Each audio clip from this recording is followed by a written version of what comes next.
Hey everyone, and welcome to Chef AJ Live. I'm your host, Chef AJ, and this is where I introduce you to amazing people like you who are doing great things in the world that I think you should know about.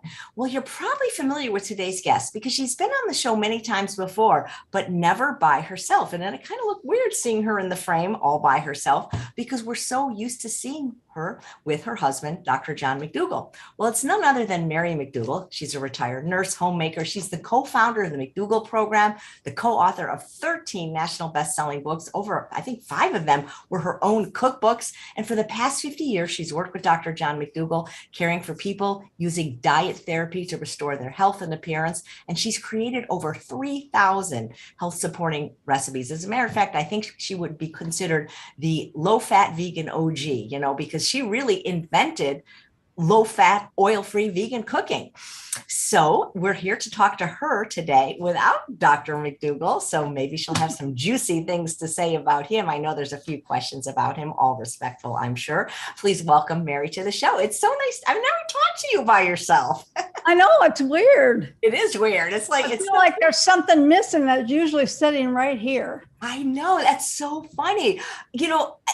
You guys are just such a dynamic duo, but you really, without you, I don't know if Dr. McDougall, to be honest, would have been as successful. He'd have been as dynamic, but I don't know if he'd have gone as far in life. Well, what's really neat, AJ, is he often admits that too. So I do feel needed. That is so cool because, I think the science is great, but it's like, you can't eat the science. And without the practical, it's just the theories. Oh, well, yeah. In the beginning, that was the same way for me. When he told me we had to change the way we eat it, admittedly, we did it slowly, but it was tough at first. How did you figure it out though? Because, now everybody refers to your work, your books, your recipes, so many of them free on the McDougall website, but there wasn't, I admire people that are the first to do anything in life, who thinks of things first. But as a chef, when I try to think of things like maybe replacing sugar, I think about food, but how did you figure out oil-free cooking when there was not really a book or somebody to teach you? I just had to try. Because when we first got married, we ate, well, when John and I married, his family ate completely different from mine. He was brought up with, always having a big piece of meat as the main dish and then potatoes or another starch on the side with vegetables. And in my family, we had casseroles. And my mom was not a great cook. And so I never really learned how to cook from her. Before I met John, I just ate really simple things. I would open up a can of stewed tomatoes and that would be my dinner. And I just never cooked for myself or for anybody else. And so when we first got married and he told me, what he wanted for breakfast, for example, I was just shocked.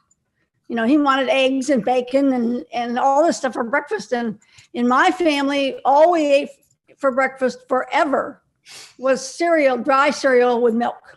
That we never had anything else. The only time I ever had eggs was maybe once a month. My mom would make them for dinner, or maybe my dad. I don't think my mom knew how to make eggs. And so it was completely different. And, the first time I never made a rib roast. And when John told me he wanted a rib roast, I'd had this trusty old Better Homes and Gardens or Good Housekeeping or something cookbook, one of those old red plaid ones that you'd open up, and I looked in there and learned how to make rib roast, and it was probably terrible because I never made one before, and so it was just a completely different way of eating, and so when John. This is the way we ate. And when he talks about, he heard Dennis Burkett talking about fiber. Really the only thing we changed was we switched from white bread to brown bread. And I don't think we made a whole lot of other changes until we moved to the Big Island in 1973. And we started eating grain-fed beef and free range poultry. And because we kind of discovered that we didn't want to eat all the stuff with hormones in it and things like that. So that was about all that we changed on the Big Island.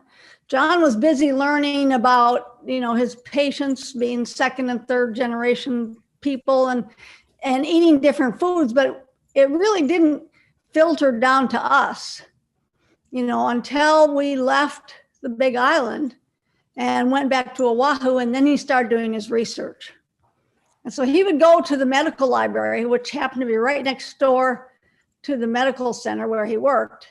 And he'd bring home these articles, just, stacks of articles. We had them laying all over the apartment, or I guess we were living in the house by then.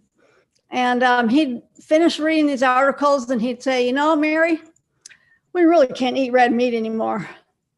And I'd say, well, it's fine. I never liked it anyway, so I didn't care. And so then I cooked more chicken and fish, and I still used a lot of cheese. So, those things, they didn't really change. Then he'd come home with another stack of articles, and he'd read all those, and he'd say, chicken and fish, they're really just the same as red meat because they're still a muscle, and they raise your cholesterol, and they do all these bad things to the body. So I said, well, all right, And about that time, that was around 1976 or 1977, I guess. And there were a lot of cookbooks out there that were vegetarian, and they were really heavy in the eggs and cheese area. And so for a while there, I focused on meals that had lots of eggs or cheese or something, but they were still in casseroles. They were made with pasta and vegetables and cheese in a casserole. Or, I learned how to make spinach with butter and stuff like that, which I had never eaten spinach before. We never had spinach in my house. And so I guess I learned how to use a few different things that way. And then he came home a few weeks later and he said, Mary, dairy is just, and cheese, they're just liquid meat, and we can't eat that stuff. And I said, oh, well, we have some friends that have a natural food store. It was called Earthseed, and it was in Kailua, which was a small town on Oahu. And when natural food stores first came along, they had these huge bins. Remember these big bins of food they were loaded with beans and grains and all kinds of things and they never had recipes or anything with them. They were just there. And so I would get bags of all these things and take them home and learn how to do things with them.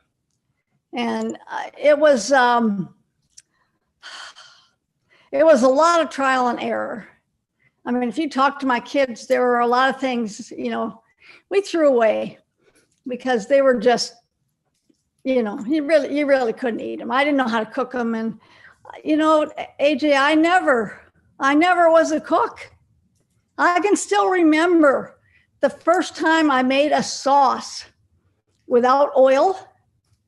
And I made a cornstarch thickener. My mom used to make a cornstarch slurry, and she'd say, you made this slurry and you add it to the oil and then it thickens up. And so I thought you had to have the oil to make the cornstarch thicken up. And I was just shocked, absolutely shocked when I found out that you could thicken things with a cornstarch slurry without oil. I can still remember the feeling. I thought, I didn't know you could do that. And so there's a lot of people that still don't know that, Mary. People just cannot fathom cooking or baking without oil. It's like they can't believe it can be done. Yeah, just like, and baking too. They always put eggs and oil into muffins and pancakes and then things like that. And I had to learn that those kind of things can actually be made without those things, because you never would believe it if you listened to anybody else. So I just had to try. And then I think what really moved me over the edge was when he came home with another stack of papers. This was a few months later.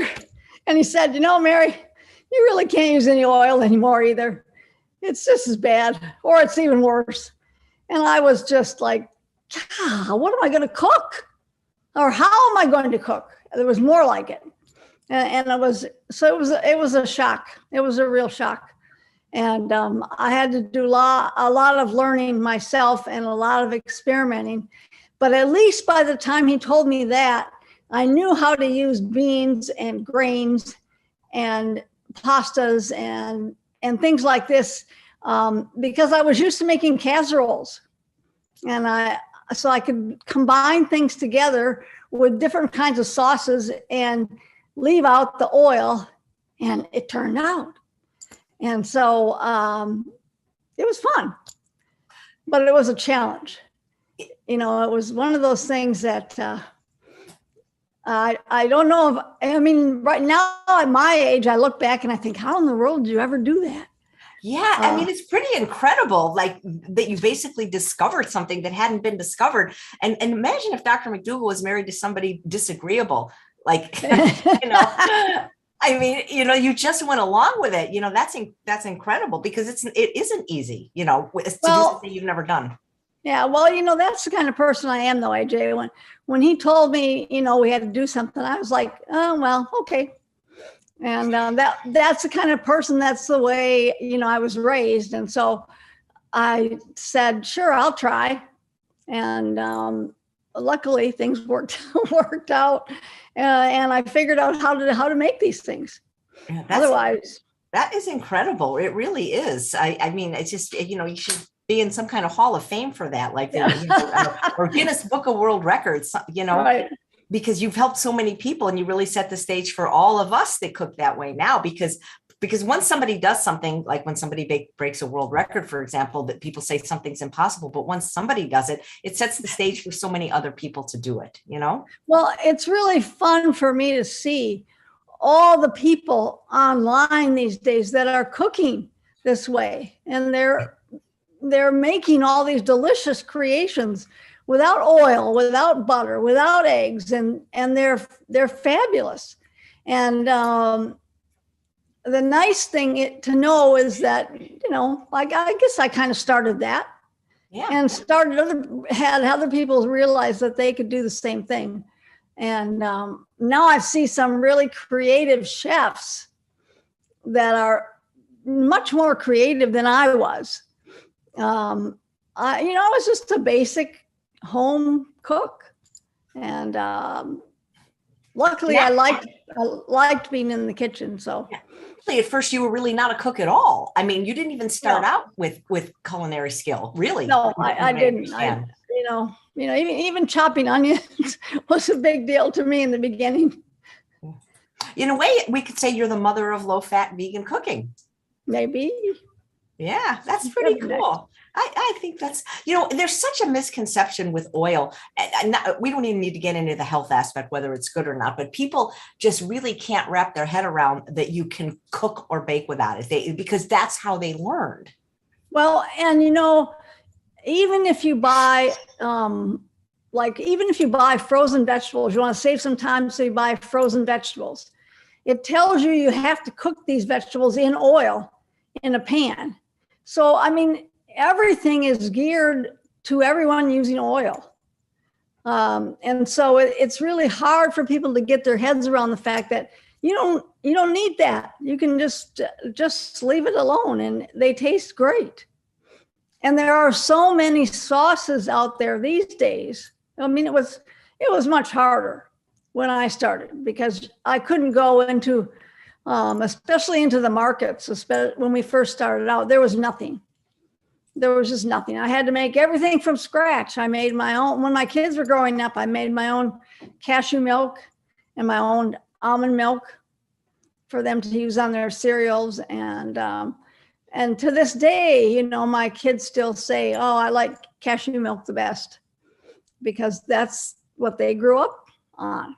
And so you couldn't go to the store and buy soy milk or oat milk or rice milk or any of the choices that you have now. And you couldn't buy any of the vegan junk food either. Nice. I think oil is a triumph of marketing over science.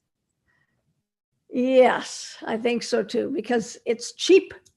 And it does add things to food, like things stick better when you have oil in them, like the seasonings and things like that. If you're going to cook some vegetables and you want flavor to stick to them, your natural inclination is, well, I'll throw a little oil in the pan and then I can season them and the oil will stick to the vegetables. Or if you're making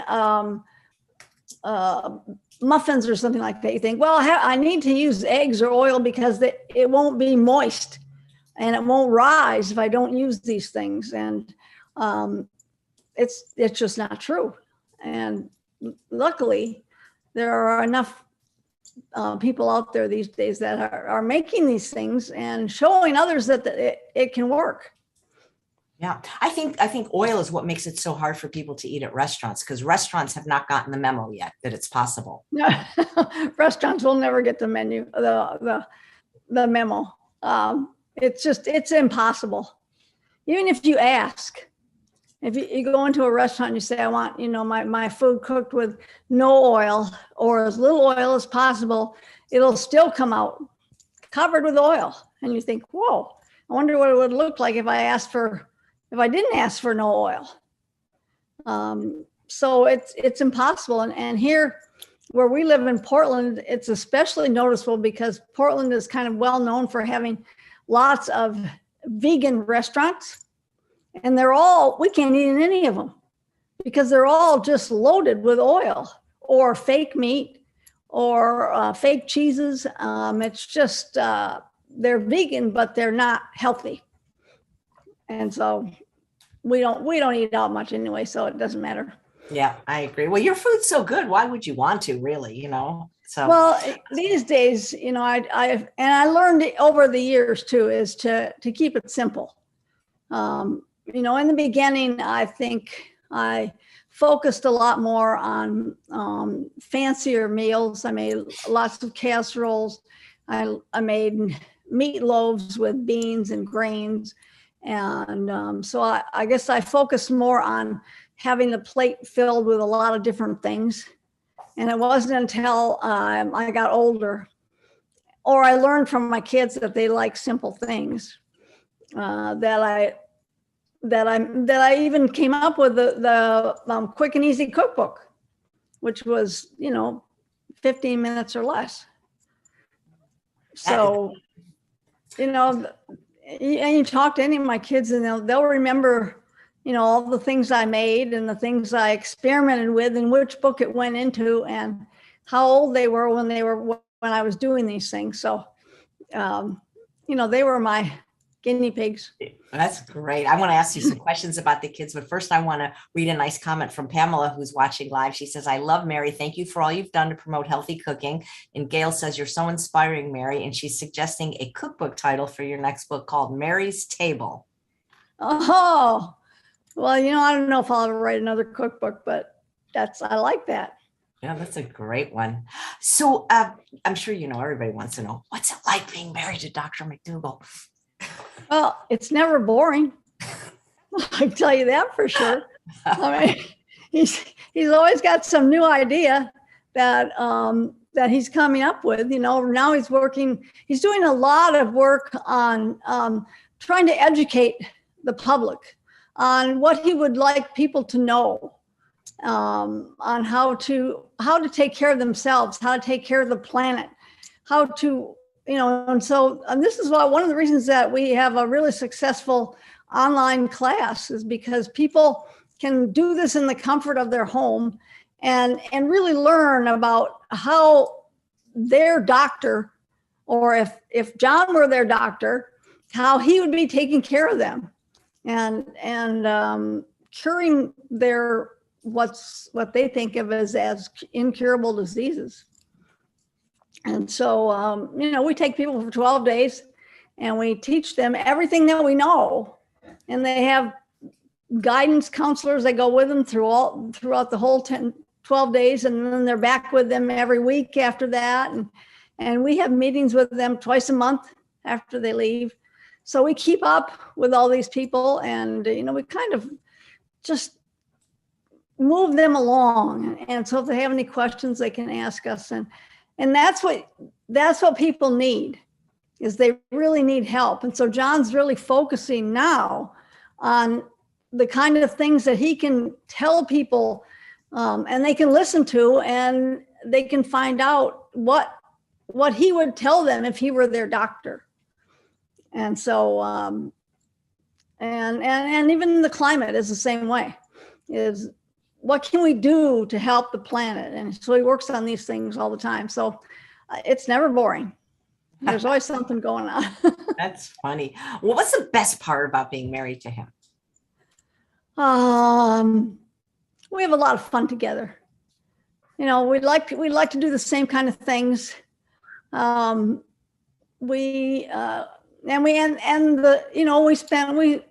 did a whole lot of, ocean going sailing when we were younger. And then after that, we got into skiing, and we had a condo up when we would ski every weekend with the kids. And then we had a airplane, and we both learned how to fly. And, we were instrument rated twin engine pilots, and we flew all over and taught classes, and he gave lectures. And so we've done all these things in our lives, but it's always been together. It's never been, well, you do this and I'll do this. We've always kind of done the same kind of thing. So I guess we were lucky in that we're kind of opposite personalities, but we like the same kind of things. And so even as we're older, even though we don't do all these exciting things anymore, like sailing and flying airplanes and going skiing, we just enjoy being together. So we go out walking and sitting in the sun, and, those kind of things that we enjoy, and being with our families. That's great. What was more difficult, learning to fly or inventing low-fat vegan cooking? Oh, man. Well, learning how to fly was really hard. I thought it was going to be easy. I thought it was going to be just like getting into a car and learning how to take off and land. And I didn't realize how many rules there were. There are just like highways up in the sky that you have to fly from point A to point B, and you have to stay on that heading. And there's people around you telling you where you have to go and how high you can be and how low you can be. And it was really hard. There are so many rules. And I never realized it was going to be that difficult. And we tried to compress it. So we learned it all in this really short period of time. At least when I was learning how to cook, I had, months and weeks. And, for me, it was every time I would figure out a new recipe, I would write it down or type it up, and we would copy it on our old mimeograph machines. Remember what those were? Yeah, that's the original Xerox machine. Yeah. And we would pass them out to our patients so they had something to cook when they went home, and John told them how he wanted them to eat. And so I guess I had more time, and I could make more mistakes without it being deadly. Exactly. You're not going to kill anybody with your cooking. I'm not going to kill anybody. That's so funny. Entry says, sometimes I bought Dr. McDougall's books just to get Mary's recipe. And Karen and Louise both say, I love Mary. So you got a lot of fans here. Oh, thanks. Oh yeah, we got some questions that were sent in, but I see a live one from Diane. She says, were your kids raised plant-based? And what are some good resources for raising kids plant-based? And did you focus on getting your kids adequate calcium? Well, I did.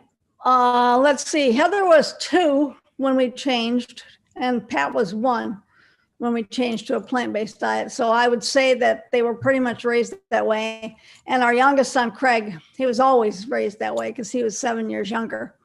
And I never had any books then.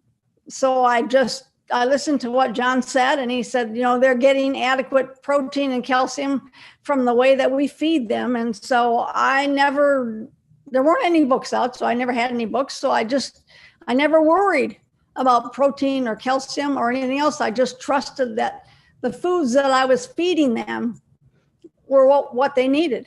And they all grew well, and they're all thin, and they're in great health. And both the boys are taller than John, so they didn't get stunted in their growth or anything else.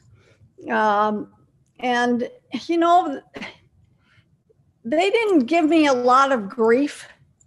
They didn't really complain too much. They didn't know, you know, all that much. They would, I can remember some of our kids saying, oh, we tried some milk at one of their friends' houses and it tasted terrible. I like our milk better. But we were never, what we did is we had this rule that we had healthy foods in the house.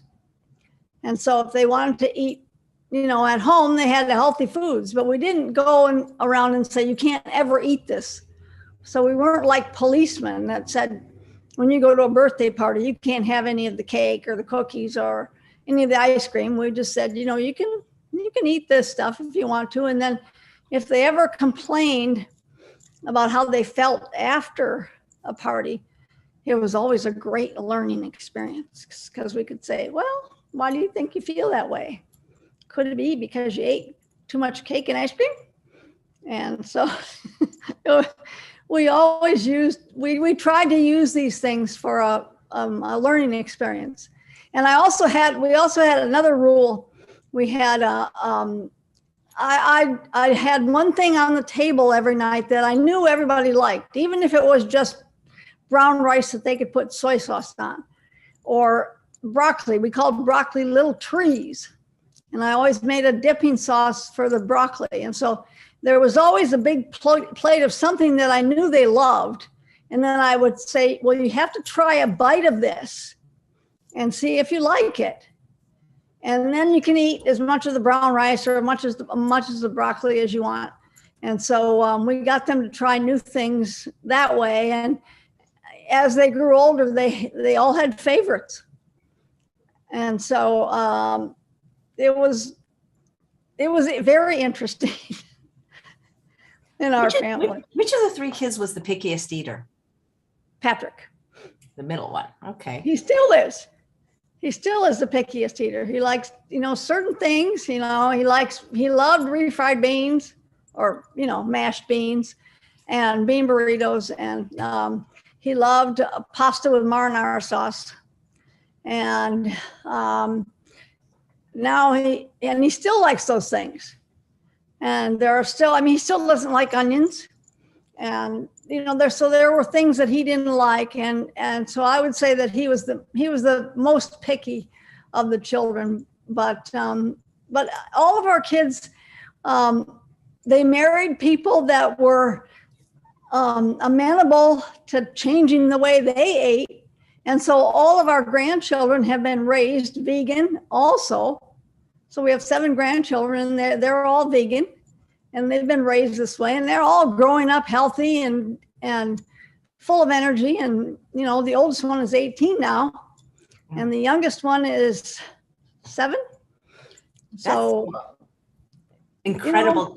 You know, do they know who Dr. McDougall is, or is he just grandpa? Like, do they know he's kind of a big deal? Oh, no, they know. They know because of the food company. Well, I think actually Heather's kids were older. And we really spent a lot of time with Heather's kids. We live nearby. So they're the oldest ones. They're 18 and almost 16 and 13. And so when they were young, we did a lot of things with them. We were very active in their lives. And so they came to a lot of lectures. We would take the younger boys with us to Washington, D.C. when John was giving a lecture, and they would sit through the lecture with me. So they knew, you know, that Grandpa talked to a lot of people and that he was on TV, or they'd watch him on TV. The younger kids, they know him because of the food factory, and his picture is on all the soup cups. And so they go into the store and they see Grandpa Noodles. And our youngest kids, the youngest ones that live here in Portland, Chloe and Logan, there's a ski lodge up on at Timberline. It's on Mount Hood, and they actually sell the noodles in their lodge. And so they go up to this little stand that's in the middle of the courtyard where you can buy foods while you're skiing. And they go up and say, look, they even got Grandpa Noodles here. Funny. That is so funny. We should get him a t-shirt that says Grandpa Noodles. Grandpa Noodles, that's a good idea. Love that. That is hilarious. How adorable. So Susanna, who watches live every day, and we really appreciate it because she comes up with the greatest questions in the chat. She says, are there any secret family recipes that don't appear in the cookbooks or online? I don't think so. I mean, because we all have favorites. I mean, Heather and I and her boys and her husband and John, we're all really into jackfruit sandwiches. And so we all like those, and the recipe is out there. So it's easy to make. Patrick's family and the lasagna. The lasagna is always a favorite. That used to be a favorite at our 10-day live-in program. As a matter of fact, Doug Lyle, one of our instructors at the program, he used to make sure that he was there on the night that the hotel served the lasagna, because that was his favorite. And so the lasagna is a favorite with all of the grandkids. So if I'm going to have them all over, I make lasagna because I know they all love it. And Chloe's birthday is coming up soon, so I'll probably make lasagna. And that recipe is out there. It's been out there for years, and it really hasn't changed all that much. And it's, because we served it at the program.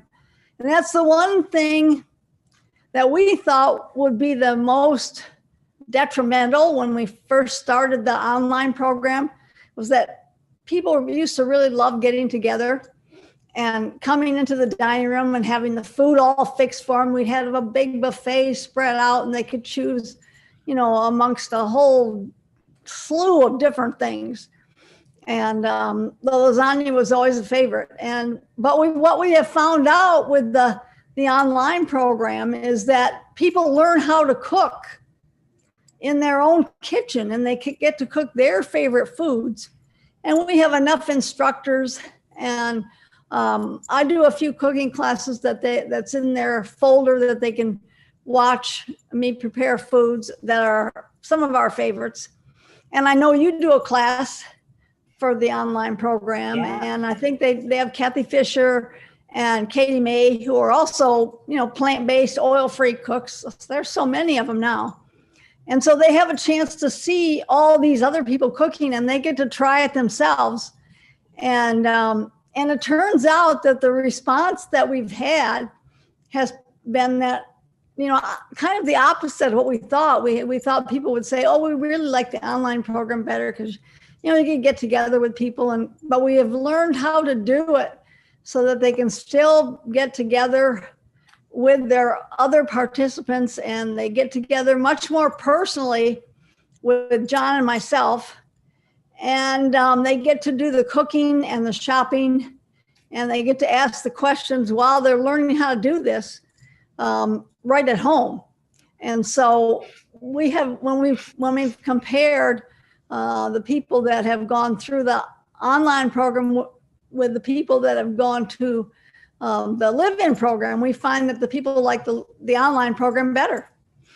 So interesting. Even though they don't get to eat the food, they like it better because it just seems to be a little more personal, and we give them a little more personal experience, I think.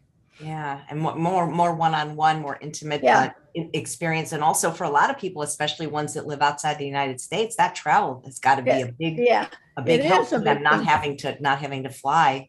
And Santa Rosa wasn't all that easy to get to.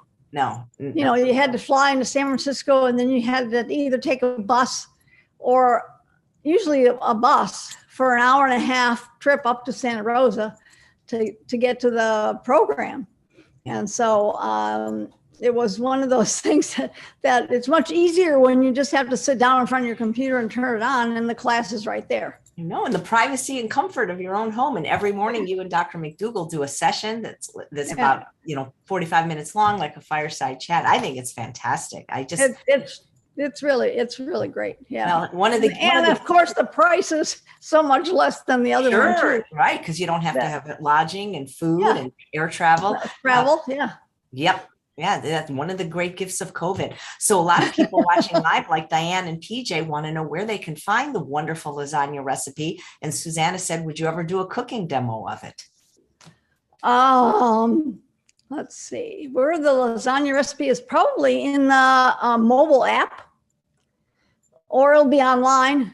You just have to go on into the recipe section on the McDougall website, and which is drmcdougall.com. And put in the search box lasagna, and it'll give you the recipe. Is it called spinach lasagna? Because I think so. It's on your website. It has like tofu ricotta and spinach. And then I'm going to link. I found the link. I'll put it in the show notes and in the chat right now. Mary, I was at a conference once, and both Dr. Doug Lyle and Dr. Alan Goldhammer were asked the question, if they were to be executed for a crime they didn't commit, what would their last meal be? And Dr. Lyle actually did say, your lasagna and chocolate pudding. Yes. Yeah. We used to serve that probably on the same night, and he would also come for the brownies. Maybe it was the brownie, but do you want to know what Dr. Goldhammer said he would ask for his last meal? Yeah, what? He named a fruit that is now extinct so that they wouldn't be able to find him and he wouldn't have to be executed. I love it. Yeah, absolutely. That is so great. Sounds like Alan too. He's hilarious. So, Dr. McDougall often talks about his mentors. As a matter of fact, he did a whole show dedicated to them. Do you have any mentors or people that influenced you? I'm sorry to say I really do not, because, there weren't any people that cooked the same way that I was trying to cook. I think one of the first cookbooks that I ever bought that had vegetarian recipes in it was the one by Francis Moore Lapay, The Diet for a Small Planet. And the other one I got was from Molly Katzen, The Enchanted Broccoli Forest, I think.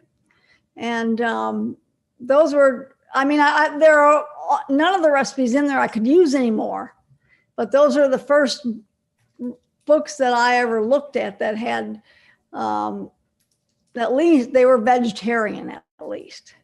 And so I could kind of play around with some of those ideas and learn to make, similar dishes without the cheese and without the eggs and without the oil. And, it's really easy. If you find a recipe that just has oil added to it, it's really easy just to, if it's a soup or a stew or anything, or a casserole or anything like that, and they tell you to saute vegetables in oil, well, just saute them in water or in vegetable broth. It's a little harder when you're baking because you have to have a substitute for the oil.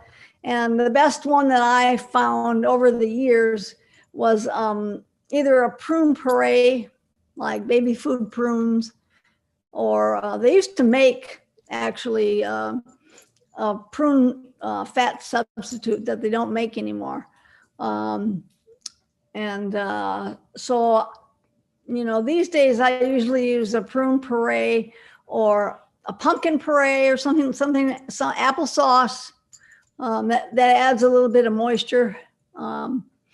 Boy, if I really can't think of a mentor, unfortunately. Maybe not for cooking, but maybe is there somebody in life that influenced you? No, probably John. Wow, that's great. Yeah. That's neat. He always encouraged me, to, try and make this, the way that other people would like it, without using those things. And so he never, and there were a few times, there were more than a few times when we all laughed about what I made and just kind of threw it away.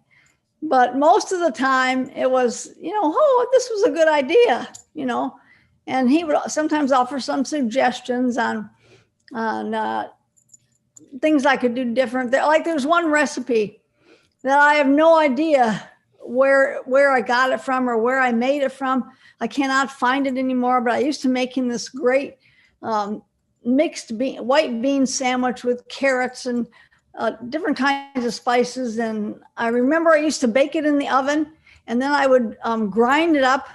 I had this was before food processors came along, and I had a big stand KitchenAid mixer, because I used to bake my own bread when we lived in Hawaii because I couldn't find any healthy bread.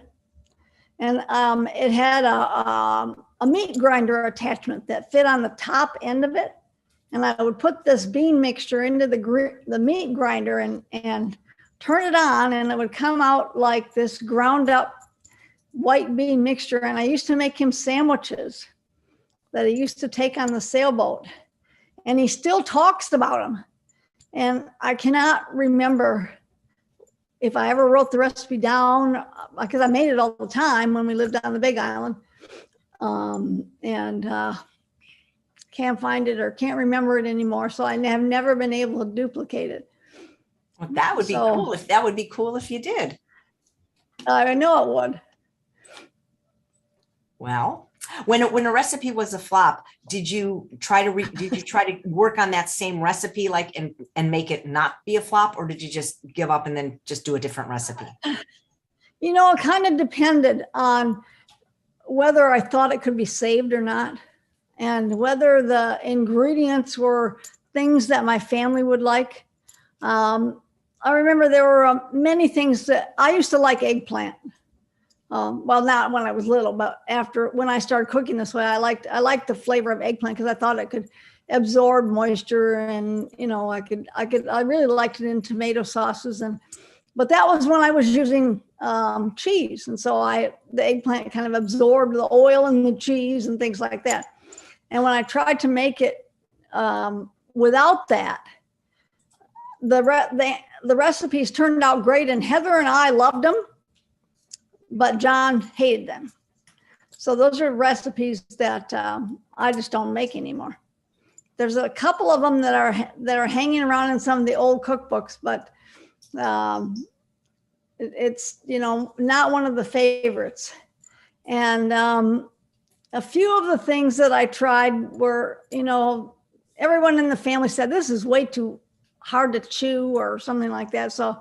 And I don't like the flavor. And so those are ones that I just throw away and completely forget. But most of them, they would offer me some suggestions, and I'd say, well, maybe I could just do this with it and, switch out one of these kind of beans for those kind of beans, and use a different kind of pasta and maybe some different vegetables. And so I would try again.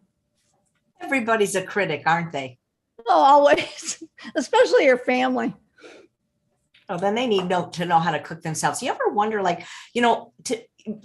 dairy to me is such an unnatural thing. I was born allergic to it, but the idea that somebody would drink from a cow's udder is so weird. You wonder who the first person was that did that. And I know oil, who the first person cooked with it, because if you look historically, oil wasn't a food throughout most of human history because there wasn't a way to make it.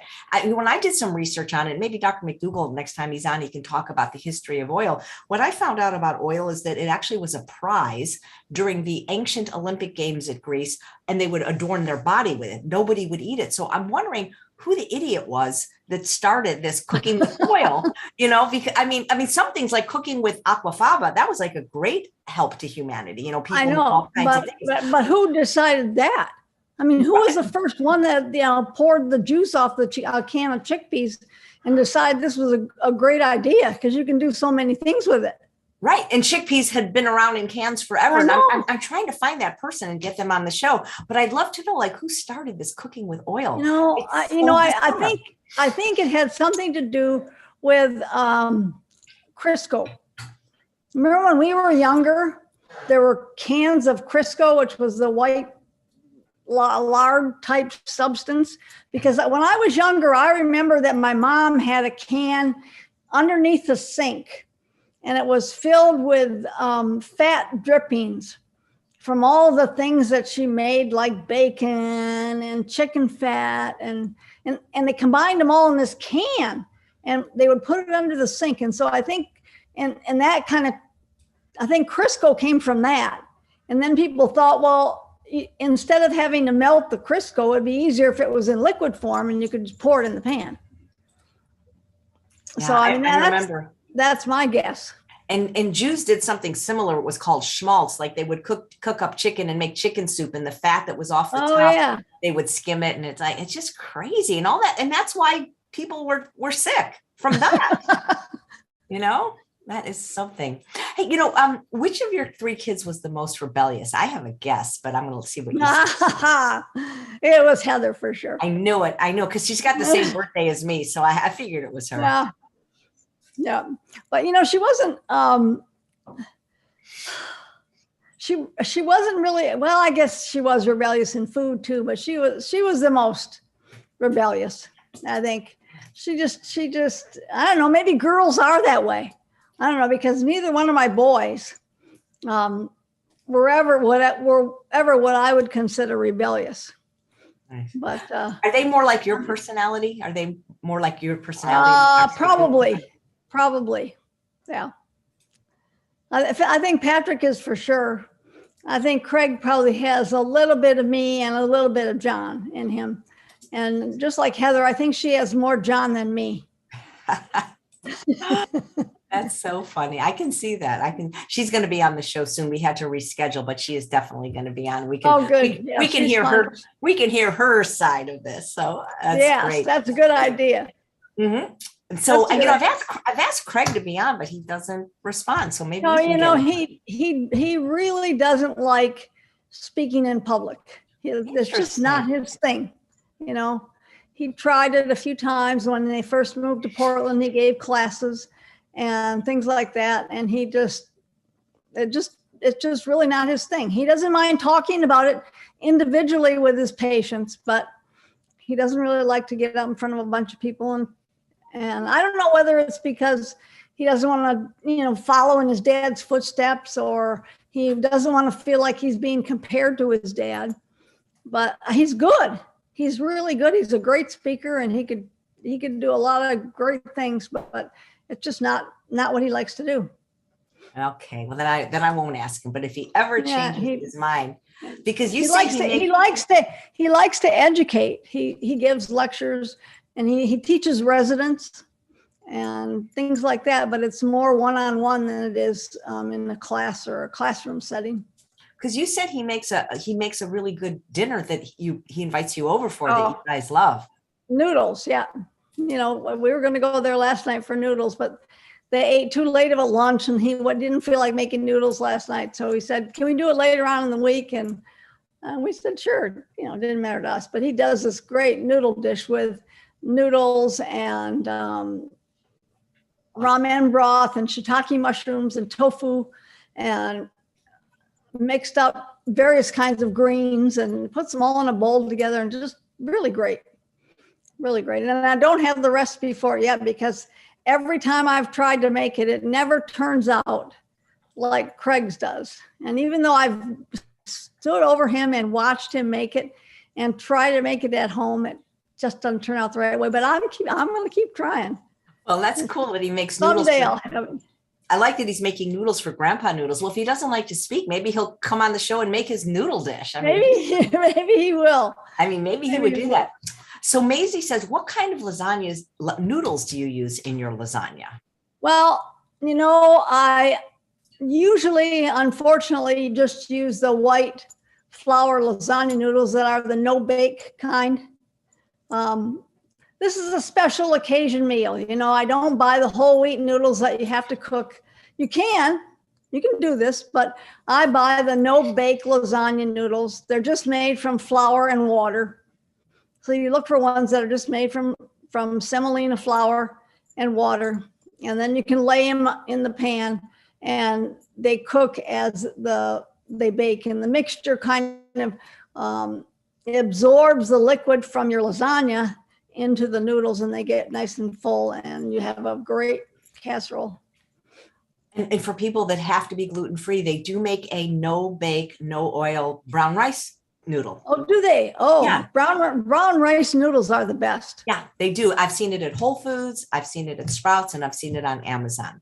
Oh, Because okay. when I teach cooking at Rancho La Puerta, where I'm going next month, we have to have at least one of our classes gluten-free. And so when we make the lasagna, that's what we use, is the brown rice version. But we do use the no boil because it takes two. I mean, you can spend an hour just waiting for that big pot to boil. Yeah.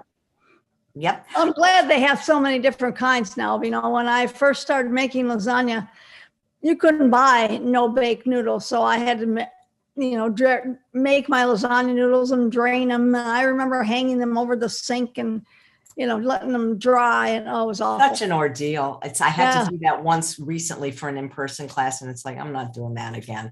It takes too long. It's just not worth it. No, it's not worth it. I've learned over the years that, and another thing I've learned over the years is that people really tend to like simple foods. You don't have to make a big elaborate spread. It just has to taste good. And people really, really like starches. They're sort of a comfort food. And they have favorites like, mashed potatoes and gravy and rice and vegetables, or noodles with pasta sauce, or lasagna. There are favorites that people have. And so I guess that's when I first started. What I tried to do was think about favorites that other people might have, or favorites that we had in our family. I probably have 5 or 6 different recipes, variations on macaroni and cheese. And I have a couple recipes for lasagna, different kinds of lasagna. You can make lasagna with potatoes in the slow cooker, which is really easy and fun to make.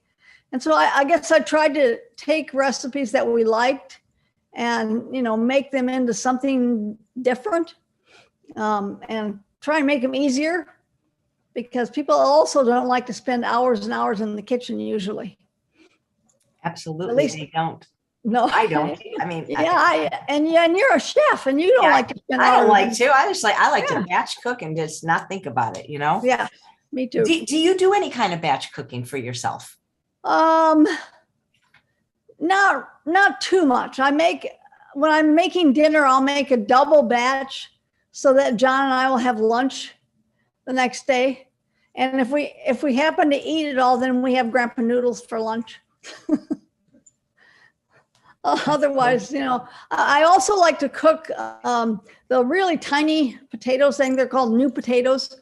And I'll often boil a pan of those, and we'll just eat those for lunch with different kind of salsas and dips and stuff like that. So just a simple lunch is enough. And so leftovers work great for that. But I don't make enough for many meals, because one thing I learned when we first got married is John does not like leftovers.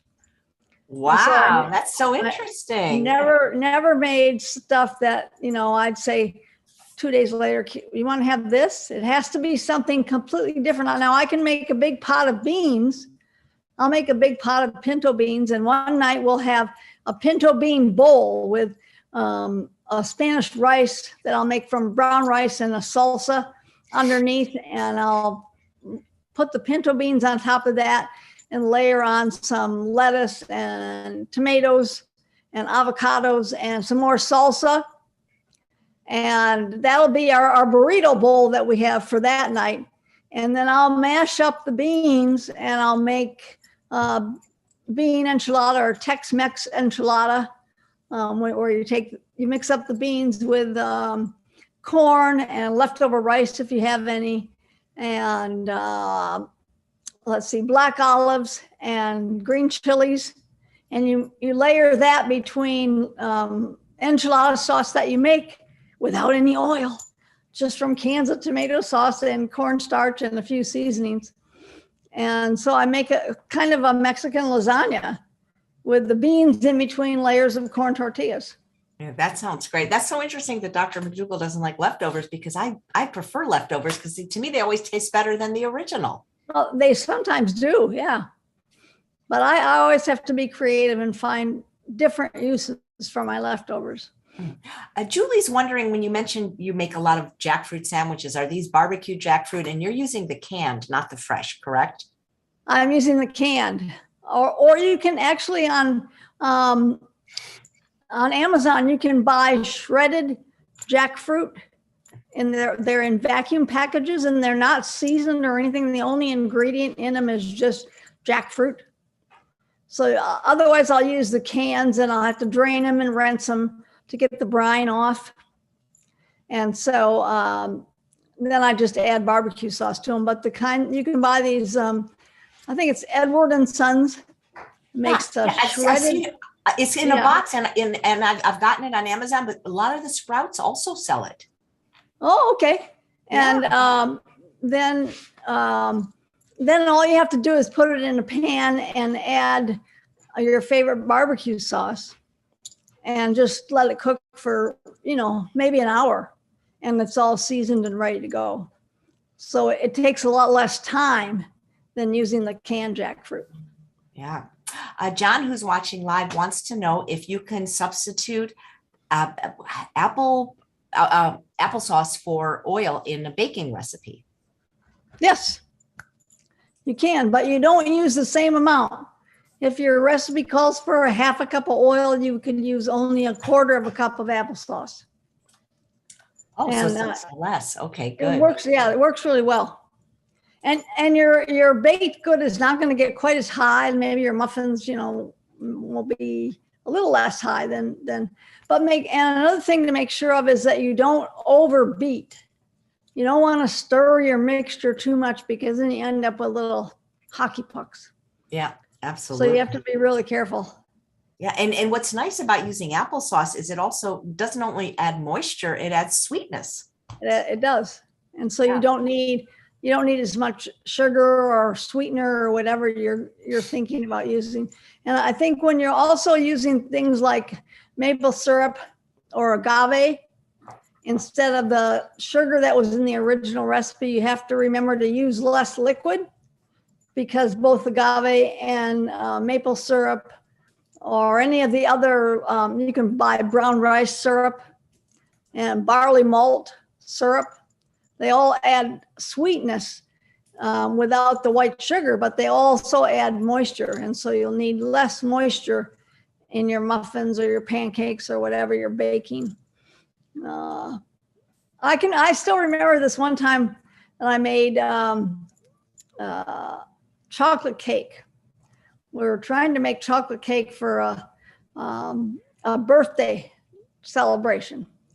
And so this recipe, I'm not sure where it is. It must be online. I can't remember which book it was in, but or maybe it's on the McDougall app. And I bet I made that same chocolate cake recipe for 4 nights in a row, because I just couldn't get it to get much higher than about this. I just had to play with the ingredients, and so that I used all healthy ingredients, but I couldn't use too much liquid, and I had to leave out some of the sugar. And I'll tell you, it was really funny. But the funniest part was, until I got it perfect, we didn't throw away the ones that we didn't like. We ate those anyway, even though they weren't great. It was chocolate and it was something to eat. And so it was one of those things that was kind of funny, because it wasn't the greatest, but we'll eat it anyway because it was so funny. If it has chocolate, it's not bad.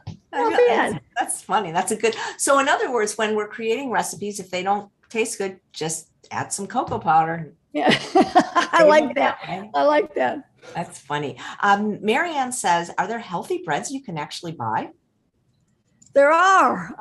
Most bakeries, for instance, when we lived in Sonoma County, when we lived in Santa Rosa, there were, I can't even tell you how many bakeries there were that made all kinds of really healthy breads, because bread is basically made from flour, water, yeast, a little bit of salt, and maybe a little sweetener, but it's not really necessary. And the only reason I know that is because when we lived on the Big Island, the stores there were so small that I had to make my own bread.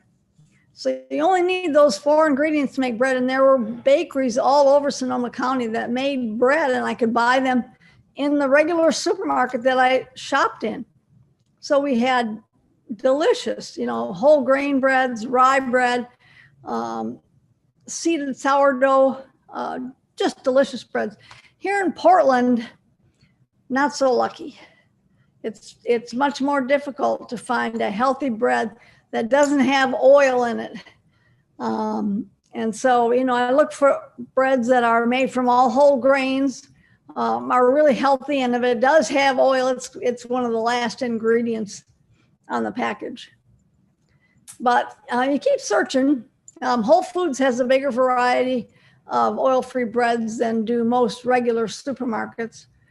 And the same thing is true with pizza crusts. You really have to either make your own, which is not hard to do. There's lots of recipes, or you have to really search online to find a recipe or a pizza crust that's all pre-made without any oil added to it. And it can be done, but it's not easy. But you can always go to your favorite bakery and ask them if they'll make you a special bread without any oil. And I found, even in my favorite large supermarket here in Portland, there's a company that makes take and bake breads without any oil. They just have 4 ingredients: flour, water, yeast, and salt. And so I usually end up buying those, and I bake them myself at home. And one thing else I wanted to mention, when I make beans, one other thing that I make with the leftover beans, so I'm not serving beans again for dinner or something the next day, is I make this great bean pizza. So I'll take a pizza crust that I've either made myself or I found without oil in it, and spread the beans over the pizza, and then add salsa, and then usually black olives and a few onions, and bake it in the oven. And then when it gets out of the oven, I add a little bit of shredded cabbage and more salsa. And that's another meal that John likes, and that is not really considered a leftover, because even though it was made with leftover beans, so I have 3 things that I do with leftover refried beans. And but my other leftover beans, I have to get a little more creative. So he doesn't mind if you use leftover ingredients. It just has to be repurposed. Yeah, it has to be repurposed, right? That's so funny. I love it. Rita Lee says, for optimum health, what should our ratio be of starch, veggies, and fruit? I know Dr. McDougall says 90% starch, but I think you, Mary, probably eat more fruits and vegetables. I'm guessing. I probably eat, I would say I probably eat 45% starch, and the rest fruits and vegetables. I think, to really lose weight, if you really want to lose weight, then 90% starch would be great. And a lot of people out there, that's their goal, is they want to lose weight, and starch is what makes you lose weight. So why not? And then when you get to the weight you want to be, then maybe you can add, a few more fruits and vegetables, and you don't have to think about losing weight, because starch really helps you lose weight, believe it or not. It's so satisfying. That's why I think. Yeah. Eat a lot of it. And you're not afraid. Is there one question that you're, after 50 years, you're just either like tired of hearing or maybe not tired of hearing, but what's the one question that, like, every time you get a new person into the program or people, like, what do you hear the most from people? Boy, I think that's something you're going to have to ask Heather, because she sees the people when they first come into the program. I see them. I guess the question that I get asked the most often is, how do you make things satisfying but simple? Most of the people that come through the program are looking for simple things like you and I are, AJ. just they want to keep it as simple as possible and yet be satisfied. So for them, if I can talk about, the nights when John and I will have, baked sweet potatoes with broccoli and cauliflower as our whole meal, and it'll cover all of our plate, and It's my favorite meal. I have it for lunch like every day. And it just, when I can't have, that's so funny.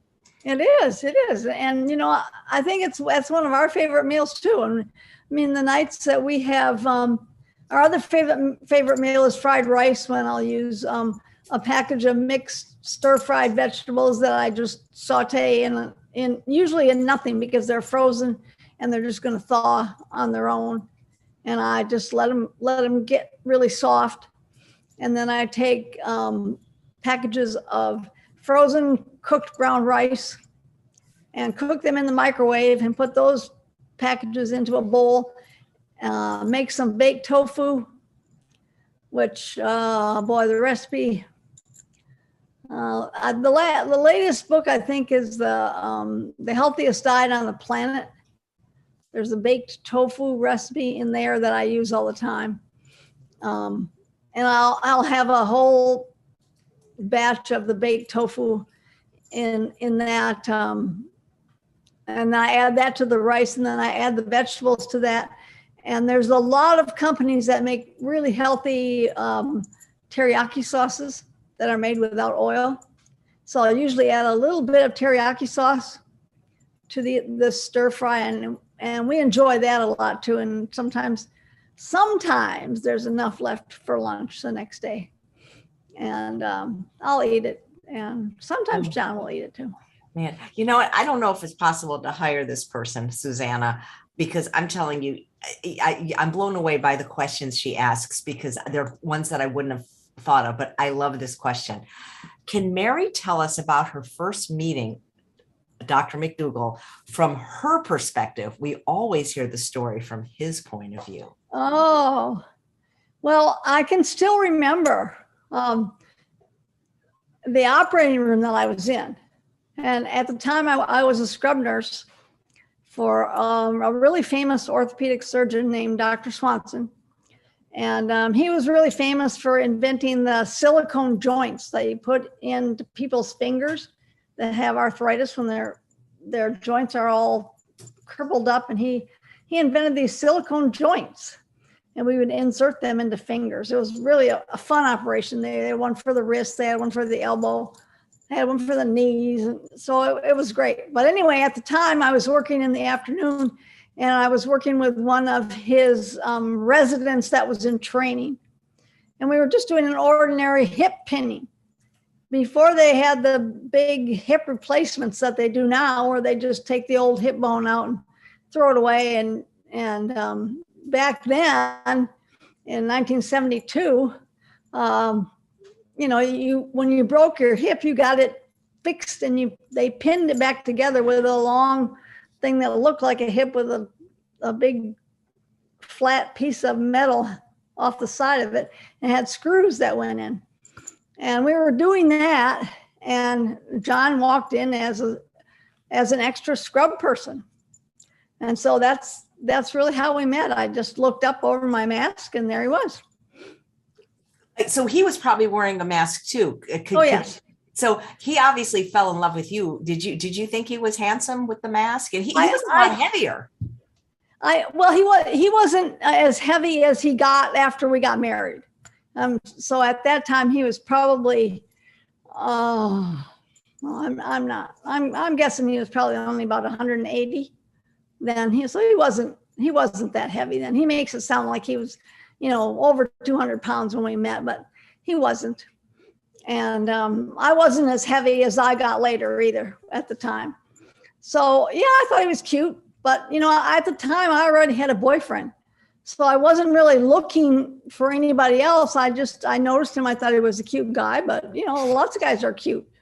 I didn't really think too much about it.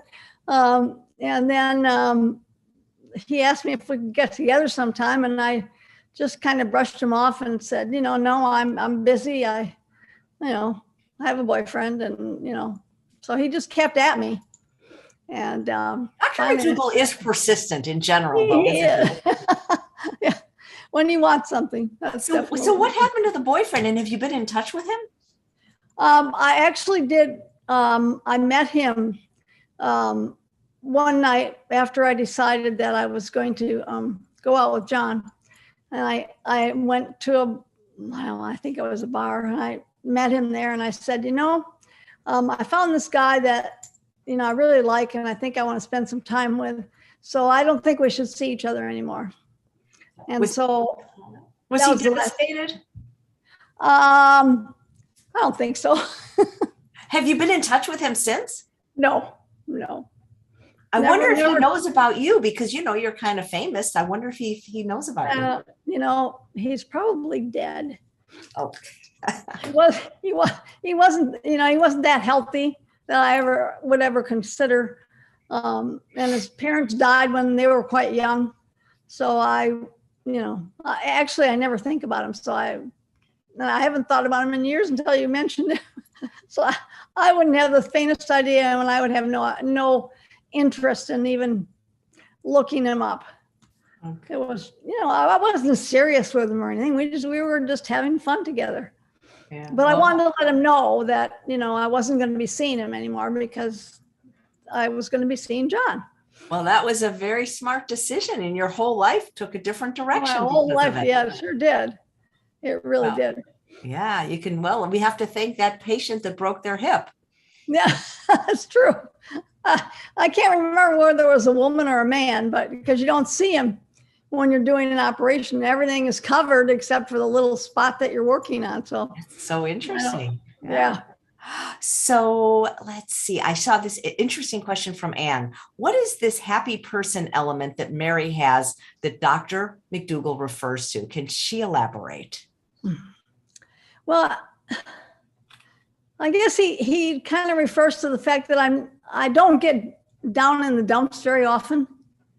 I usually have a very positive outlook on life, and I try to look at things from the best way I can. So, it's always like if he suggests something and I think, well, that might be a little risky, I'll just say, well, why not? Let's just give it a try. And because that's just the kind of person I am. So I guess maybe that's what he considers a happy person, is because I'm willing to try something. If he thinks it's a good idea, I'll try it. Like when we started our food businesses, or when we started our adventure business, it was kind of like, yeah, okay, well, why not? We'll just give it a try and see what happens. You're like the perfect partner for him. You just go with it. I think that's fabulous. Does he get down in the dumps ever? Not really down in the dumps, but I think he gets frustrated sometime that he can't get through to as many people as he'd like to. I mean, he feels like he has the answer to so many of the world's problems and the people's problems. And if he could just get a large enough audience, then people would, want to listen to him. And like he always says, he expected people to be beating down the path to his door, because there's so many things that food can take care of. And I think he gets frustrated that people don't see the options that he has, or he doesn't have the connections that he would need to get out there and tell the people what they have to do. Yeah, it's got to be frustrating. Does it hurt you when people are unkind to, him, like on social media, or just, I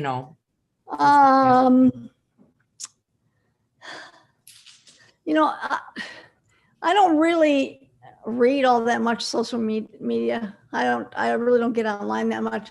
It bothers me somewhat, yes, because most of the time what they're saying about him is not true. People, they say unkind things by twisting what he said. And I know that's not what he meant or how he said it. And so that kind of makes me angry. It's like, well, people, you didn't even bother to listen. you just picked up this one little thing and you said, this is what he said, and it's not what he said, or it's not what he meant. And so that does tend to bother me a little bit. But he has a pretty thick skin though, right? He does.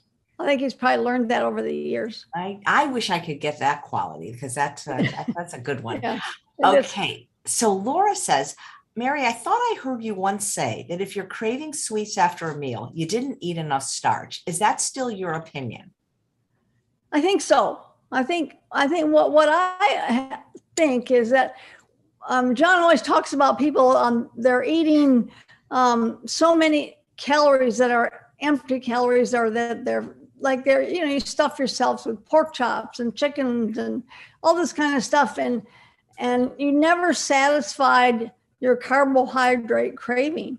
And so when you see this big piece of chocolate cake or a brownie or some other carbohydrate, you eat it, because even though you're not really hungry anymore, you're hungry for carbohydrates, which, is what really satisfies your hunger drive. So if you didn't eat any carbohydrates, or very few or satisfying carbohydrates, let's say starches, with your meal, then you're going to look for that starch in your dessert. And so I think that's where people get into a lot of trouble, is they always have dessert because that's their starch, and they didn't get enough of that starch when they were eating their meal. So yeah, that's still my theory. I couldn't agree with that more. And I see that all the time. People are so afraid to eat starch, and that's why they have all these cravings. Brilliant. Thank you.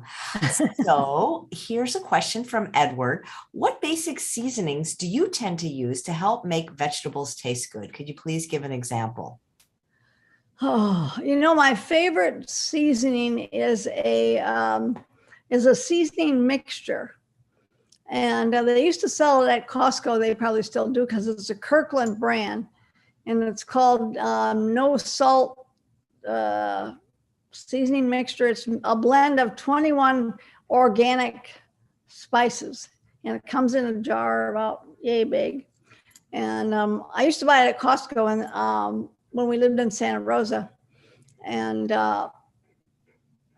I don't know, a few months before we moved away from there, I couldn't find it there anymore. So I looked online to see if they have it, and they sell it on Amazon. So that's where I buy it now, and I use that a lot. I dump it on my stir fry vegetables. It doesn't have any salt in it, so it just a whole variety of organic seasonings, and I can't even tell you which there's more of, because there's so many of them. And so I make a lot of things with that seasoning. I'll add it to soups. I'll add it to stews. I add it to my stir fries. So that's my favorite. Yeah. Spice mixture. I'm allergic. I would love it, except I'm allergic to black pepper, and that's one of the ingredients. But it sounds like it has a wonderful blend in there. It does. It really does. That's great. Renee says, do you make your own tortillas, or do you buy store-bought? I buy store-bought. It's easy to find store-bought tortillas that are just made from corn, ground corn, and water. You just have to look. Yep. And there are some companies now that even make flour tortillas that are just made from flour and water. That's all you need. Yeah. But when we used to do adventure trips, we would, at several of the hotels that we would go to, there would be a woman that would make fresh corn tortillas for every meal, breakfast, lunch, and dinner. She'd be right there. And she'd even have the kids that were on the trip help her make them. And she'd just take it was just this maize flour and water that she mixed up, and it was this big glob of stuff, and she'd just pick off a little handful, roll it between her hands, and flatten it out with her fingers and throw it on the griddle, and it would be done. And so, I mean, with a lot of practice, obviously, she must do this every day. But she let the kids try. She had them put these plastic gloves on and let them pat it in there and pat it down to so it's very thin. And adventure trips, we did them for probably 20 years, and they were really fun. We started them because people wanted to go on a trip and they didn't want to have to worry about the food. And so we would go ahead of time, at least in the beginning, and scope out the hotel and talk to the chef and give him a menu, or he would make up a menu and we would approve it and we'd tell him what we wanted. And then we'd go down and try the food. And we hardly ever had any problems. It would be a 1-week trip. We went to Costa Rica. We went to the Galapagos Islands. We went to Belize. We went to Guatemala. We went to Alaska a few times. We went to Costa Rica the most. We really liked Costa Rica, and went to quite a few different spots in Costa Rica, and never had any problem getting the right kind of food. But then they were cooking for, sometimes we had 100, 120 people that went with us. And so we would have guides and they'd go on adventures during the day and they'd come back for their meals. And it got to be a lot of fun. Getting people off on the buses every morning to go to their adventures and seeing them come back, and everybody had a great time. But what came along? Oh, Zika, the mosquito virus that everybody was afraid of. And so a lot of cruise companies actually stopped. This was before COVID even, stopped their booking their trips because of the mosquito. And so we were going to go to Panama, and we felt we couldn't take a chance that the mosquito would affect too many people that wanted to go on the trip. So we canceled that trip. And then we had the fire disaster, and then COVID came along. And so we didn't go back to doing them. Yeah. I talked to Ann Wheat yesterday, and she was reminiscing about all the adventure trips. And she told me a story. I'm trying to remember something about how, like, at the end, there was like literally no food left, like that you ate all the food. That was on our Galapagos trip. And we had made such a big effort, because we flew into Ecuador. I can't remember which city we flew into, but we had to leave. We left from Quito. We flew into a different city in Ecuador, and we hopped on this cruise ship, and the cruise ship took us from Ecuador out to the Galapagos Islands. And we kept telling them, you have to have enough food. And I think Heather actually went on the trip ahead of time and talked to the chefs so they understood what was going on. And we made a big deal about, our people eat a lot of food. You have to have plenty of starches. And they never got it right. The food turned out good, but there was never enough of it. And so we always had to have them make more.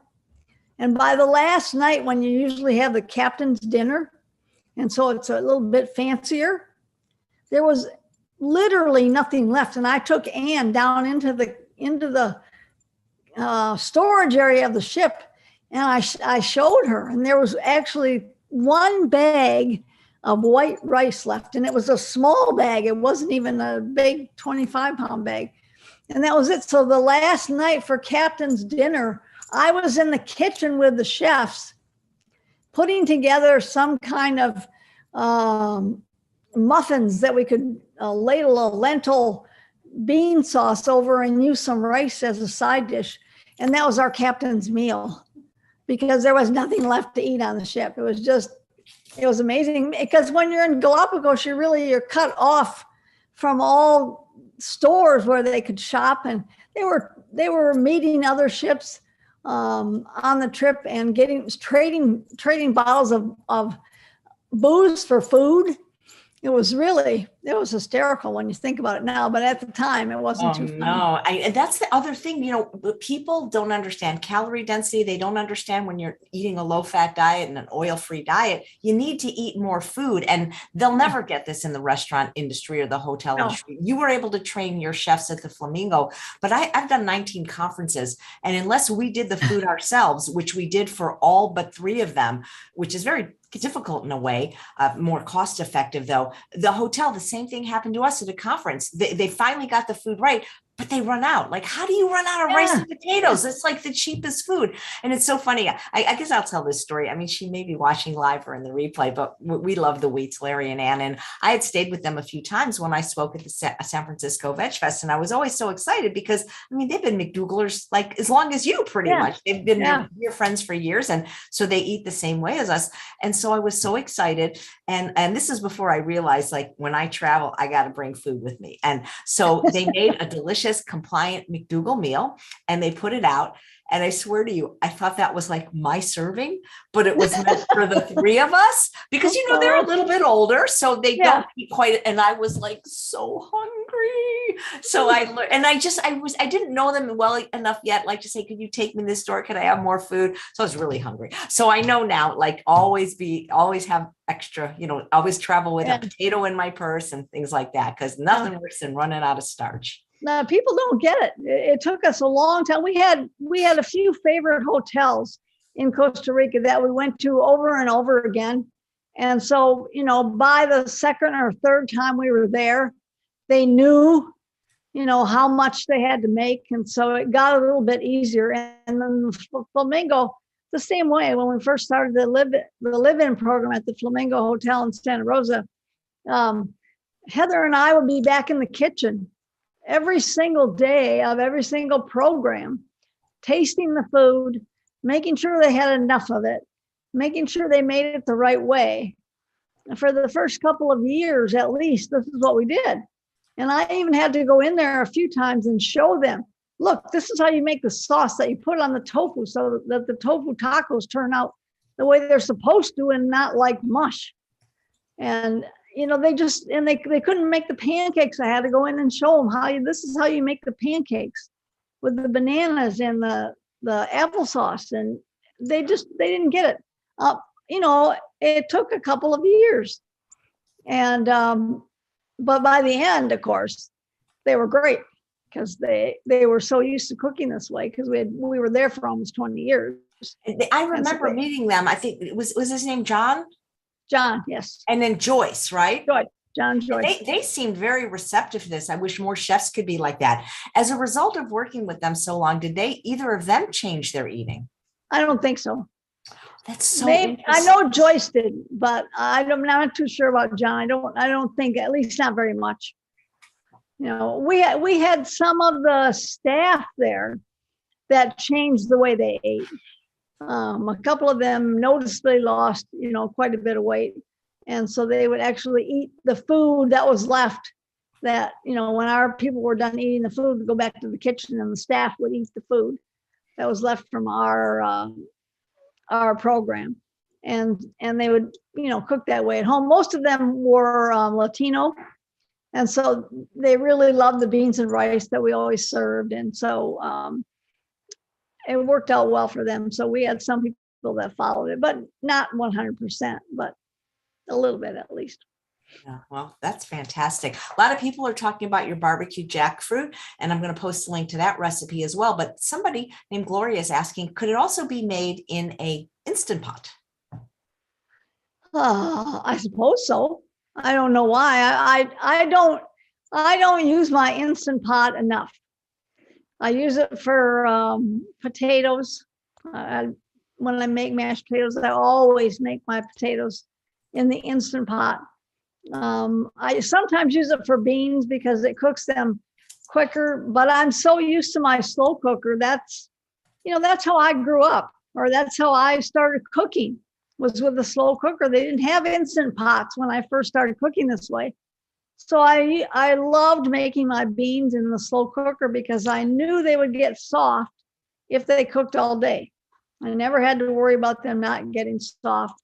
A few times that I tried in just a regular pressure cooker when they first came out, it was a disaster. The beans weren't soft enough to satisfy my family. And so I threw that one away. But I do have an Instant Pot, and I suppose, but I think you can use the Instant Pot as a slow cooker also, right? Yeah, you can. There's a feature. Yeah, so I would probably do it on the slower speed, the slower temperature, and let it take all day, because jackfruit just tastes like nothing if you don't put the seasoning in it. So the longer it cooks in the barbecue sauce, the better it is. Yeah. The only thing about a slow cooker is it takes a little bit longer, than an instant pot. It does. It takes, I'm trying to think how long I cook my pinto beans, and I think it takes at least, I put them on like 10 o'clock in the morning, and we'll eat them about 6 o'clock at night. So it's like 8 hours. And then they're just about at the right tenderness. But we kind of like our beans mushy. If you like them a little less mushy, I guess they call it more, if you like them more toothy, then you cook them for less time. But I think that the softer they are, the less problems you have with gas, or maybe the longer you eat them, because John and I never have problems with having gas after we eat our beans. So cooking them long, I think, makes a difference for us. Yeah, absolutely. So here's a nice comment from Jessie. I really love having Mary by herself for the entire interview. I hope she'll be willing to give us more of her time in the future. Just great fun and so interesting to hear her. Oh, thanks. Yeah.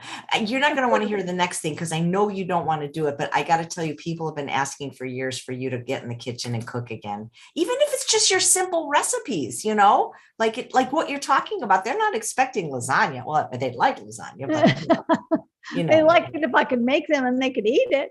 Yeah. Oh, they would love that. Absolutely love that. Anyway, so, one person actually wrote a question in advance, which I thought was really nice. Her name is Marilyn, and she says, this question is for Mary McDougall. I've been on and off a plant-based diet for 3 years because I have 5 other people in my house that refuse to eat this way. I know keeping your environment clean is the key to being successful long-term. My family is not on board. They do not support me. It has turned into a very negative subject. It gets exhausting listening to all the negative feedback about my efforts of trying to be plant-based. I feel very alone about it, and this can make me feel down and discouraged.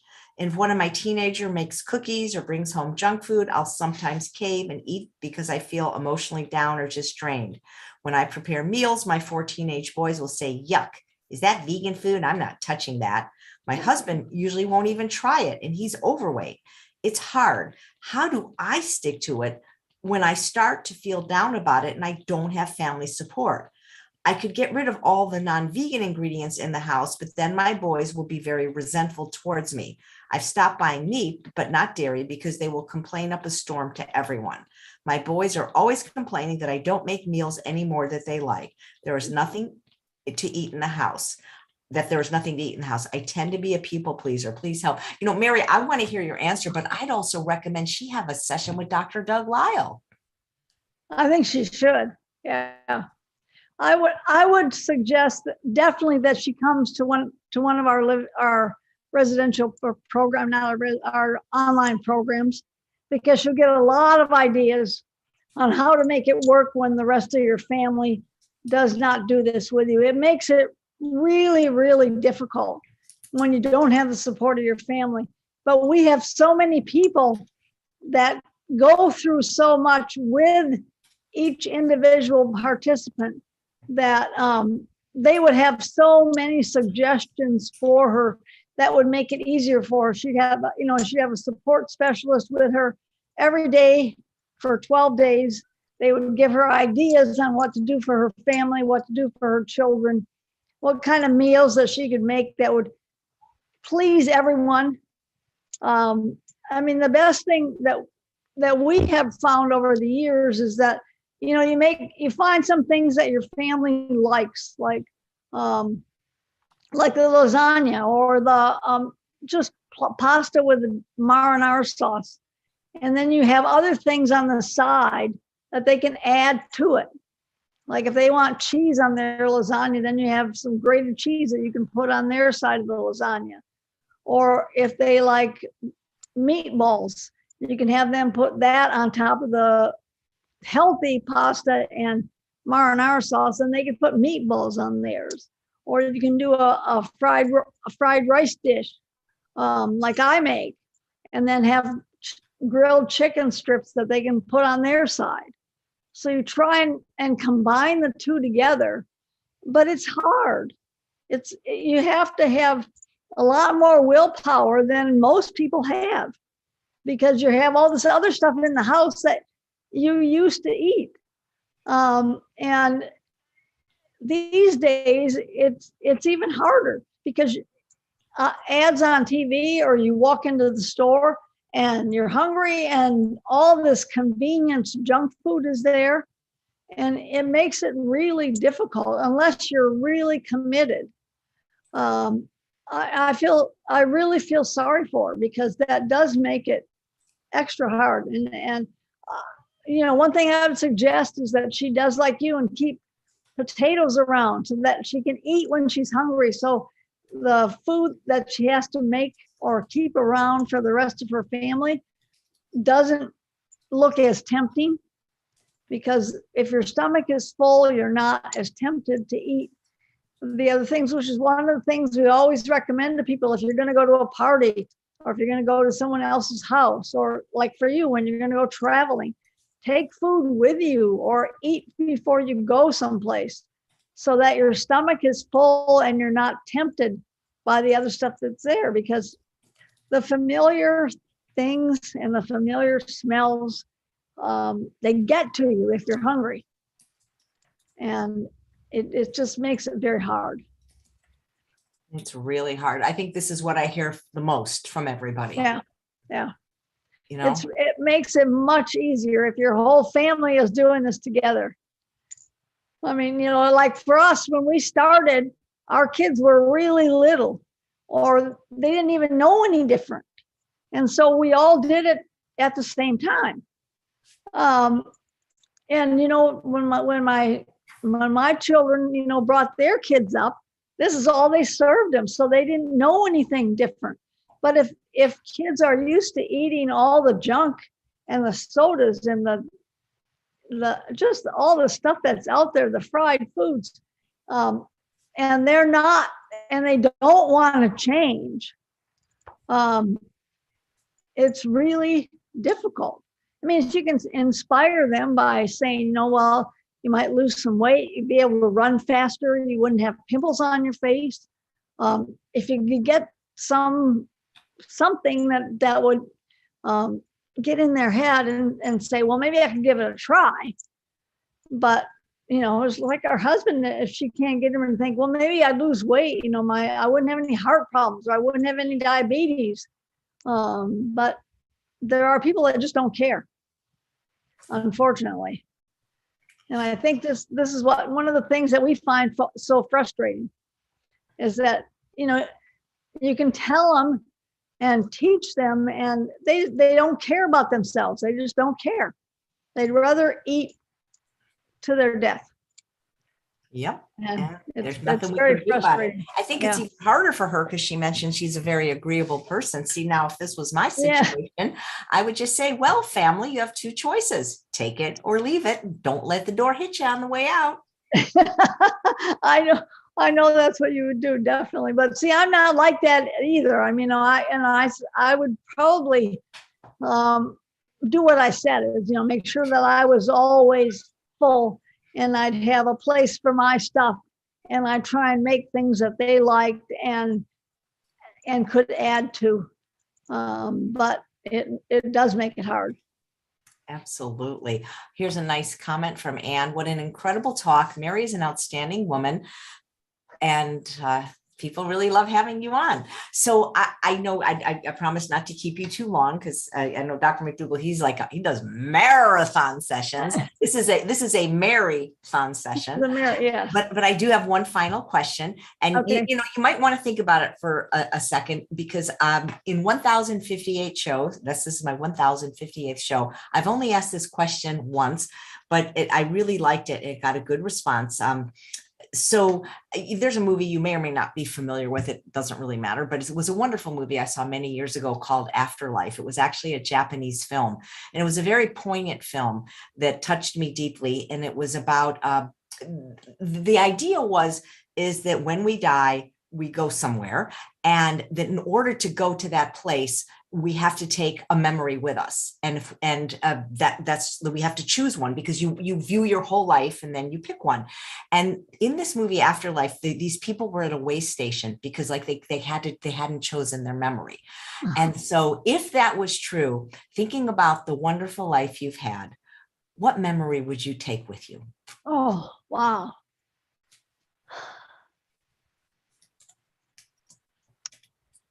Boy, AJ, that's really a tough one. Okay, you can think about it, and next time you come back, you can answer it then. How's that? All right, because there are so many great memories, and mine would have to involve John and all my children and my grandchildren. And there's so many different parts of my life that they all fit into. Heather and Patrick were around when we had the sailboat, and they all were around when we had the ski condo, and only Craig was really around when we had the airplane, and John was around all the time. So it was, but it would be very hard to pick. And then we had, John and I had so much fun with the three boys that were Heather's, and we did so many fun things with them and traveled with them, and it would be hard to fit all of it in to one special memory, because there are just so many great ones. Right. Well, that's why it was so hard for the people in the movie too. But what was interesting, and I hope you get a chance to see the movie, is that the people in the movie, just like we talked about recipes, ended up picking the most simple memory. Oh, yeah. Like you say, the birth of the child or whatever. I'd probably pick the day I married Charles, my wedding day. Oh, yeah. Because I feel like all good memories afterwards came as a result of that. Yeah, because of that. That's true. Yeah. Well, Mary, this was so much fun. And people are saying, hey, I have her back, because you're allowed to speak without him. I guess so.